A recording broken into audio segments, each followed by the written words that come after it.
Hello, beautiful soul. Welcome to Strawberry Shift, where we have enthusiasm for love. And today is day 16 for Celebrate Compassion. Day 16. How are you doing? You just went through, by the way, the hardest part of Celebrate Compassion.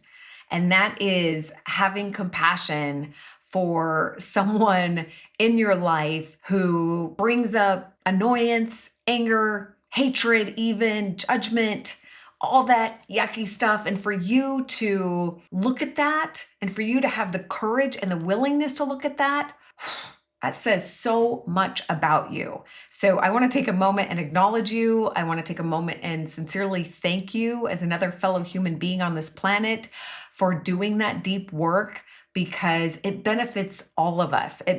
The ripple effect of that, if you could see it, it is so powerful, so beautiful. My hope is that you're already experiencing some of the benefits, that you're already experiencing feeling a little bit lighter. Maybe you're smiling a little bit more. Maybe you're laughing a little bit more. That's my hope and my intention. And now we're going to shift gears. Now you have got to a point where it's like, okay, we got the foundation with the self-compassion, and we've worked through some hard stuff with looking at yourself and looking at this weight that was inside of you. We're all different. I don't know how much work you've already done on yourself. I know for me, when I went through this process first, it was huge. It was so liberating. And now our hearts are more open, our hearts are softer. Now is where you get to have more reward and where you get to share this more. So day 16 is about beginning to look outside yourself. We've been very self-focused, which we've needed to be, and going within. Now it's about looking at those around you, and looking at your family, your friends, your local community. And so we're going to begin today, day 16, looking at who in your life who you want to give and create more magical experiences with. The Dalai Lama says, if you want to make others happy, practice compassion. If you want to make yourself happy, practice compassion. So this is where we're going to have some fun, and we're going to think and focus more on others. Now, we needed to start with ourselves. So many of us that are drawn to this work tend to focus more on others. We don't even start with ourselves. So that's why I wanted to start our first portion of this to focus on ourselves. And really, the second portion is actually focused on ourselves too, even though it's talking about another person. It's still really about you, right? I mean, going through that exercise, it had nothing to do with the other person. It was all about you. So now, though, we are going to have some fun and focus on someone else and in our life, and then also our local community. And we're going to have some fun. You ready to have some fun? Day 16, it's going to get fun. Okay. Today is about tapping into your creativity. Today is about tapping into your fun.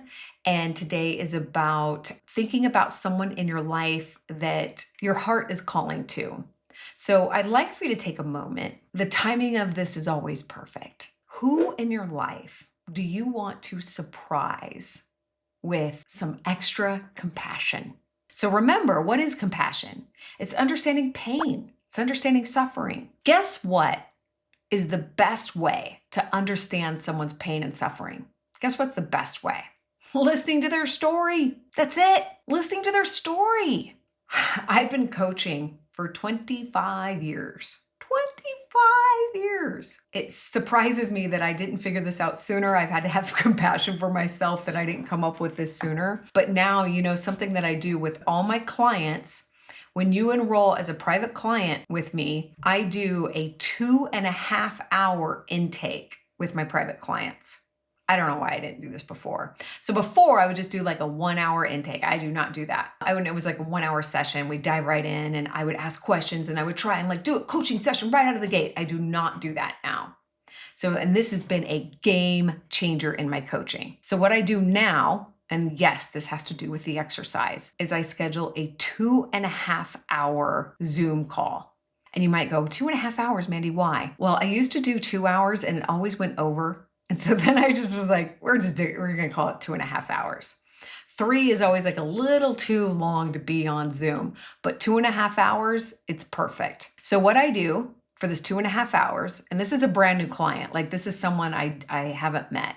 So I'm not saying you're going to have to do 2.5 hours. Okay. But I'm giving you this story as an example. Let's say you become one of my private clients. I don't know you. I know nothing about you. You got referred. We talk like a intro session. That's different. But then you decide, okay, Mandy, you rock. I want to hire you. You pay the coin and I give you the questionnaire. You fill out the questionnaire and then we schedule this 2.5 hour Zoom intake. What I do is I ask you about your childhood and your story. And specifically, what I want to hear about are the significant emotional events in your life. So we all have these significant emotional events that happen in our life. Some of them were really sad. Some of them were really scary. Some of them were really embarrassing. Some of them were really beautiful and amazing and joyous and awesome and couldn't believe that they happened. But we all have significant emotional events that happen in our lives. And you know what's really just heartbreaking and just pitiful, and I would even say pathetic? We have relationships with people in our life that we see either every day or every week or every month, and we don't know those stories. Isn't that sad? Like think about the people in your life that you care most about, that you would be devastated if they passed today, like fall to your knees devastated. And I don't ask you this question to cause shame. It's not your fault. We live in a culture that wants us to be disconnected. We live in a culture that profits off of us being isolated. We live in a culture that makes us want to be like a zombie. Right? So part of going through this is breaking out of that conditioning. Celebrating compassion, that is not what our culture wants you to do. I'm not going to go off anymore on that, but you get the picture, right? So instead of beating yourself up, just realize, oh yeah, I've been put into this fishbowl that's shaped and molded me to be this way. And now I'm breaking out of it, right? Or like Tim Robbins on Shawshank Redemption, we got our thing underneath the Raquel Welch poster and we're breaking out. That's what you're doing by watching this video, by having this conversation, by going through this Celebrate Compassion journey. How cool is that? You're breaking out of prison. Celebrate Compassion is about being liberated from suffering. It's the only way. I mean, there's many approaches. I'm not saying like this is the only way, but I'm saying that the only way out is through. The only way out is within, not the only way that Mandy's coming up with. I didn't mean that, okay? Don't take it to the extreme. That's what so many other people have done. I don't want to do that. There's a beautiful human in your life, a beautiful human you love. You love this human so much. And this beautiful human has one story, maybe 2 stories that you haven't heard. You know nothing about. Maybe it's your mom. Maybe it's your dad. Maybe it's a sibling. Maybe it's one of your kids. Maybe you have grown kids. I mean, I'm really close with my adult nieces. And I can tell you right now, they have stories that their parents don't know about. I'm not going to say, but we all have these stories inside us. It's like really juicy, cool movies inside of us. Whenever I go on my girls' trips, that's one of my intentions is I want to get a story from one of my girls that none of us have heard before. And there's always one. Like I remember my friend Angie shared about being a flagger. And I'm like, what? I didn't know you did that. Like I had no idea. Angie knows me and loves me. She wins first place for loving me the most because she's seen my darkest side and then still loves me. And I had no idea. I had no idea that she was a flagger. And she had this really hilarious story about being a flagger. And I had no idea. So that's it. That's it today, is to pick one person in your life, someone who you love, and ask them, what's a story in your life? Like what's something that's happened to you or that you've experienced that I don't know about? It's like it could be funny, it could be sad. And you can ask them like, what's a funny story about you that I don't know? Or what's something hard that you've gone through in your lifetime that I don't know about? Or what's something that's really shaped you in your life, or a significant emotional event that I don't know about, that you just never have gotten the chance to share?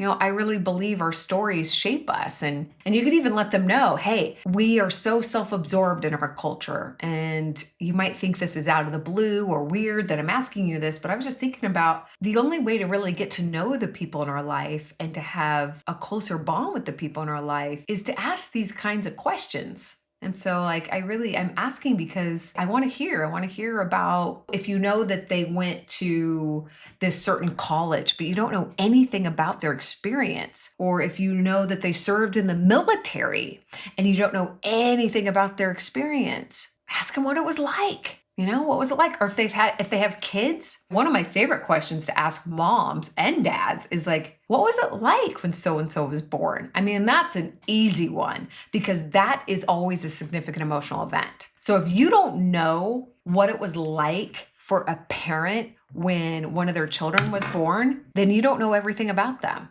And we're never going to know everything about the people that we love and care about. It's not that you have to get like a 100%, and it's not about perfection, but it is about opening up and starting to get curious about those you love. And what that does, I'm going to bring up my boy Nikola Tesla again. You want to understand the secret laws of the universe.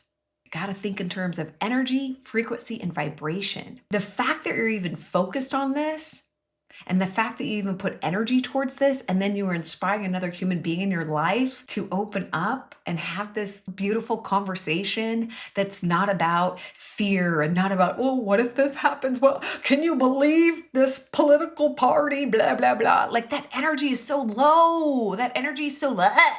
Instead, you're like, what was it like when you went to Notre Dame? Or whatever, it's like, what was it like when you got that promotion? Or maybe they have an award on their wall and you've never asked them about that award. You know nothing about that award. Like, get curious about the people you love. So let's just pick one. Pick someone you love. Ask them about something specific in their life. Notice how it feels.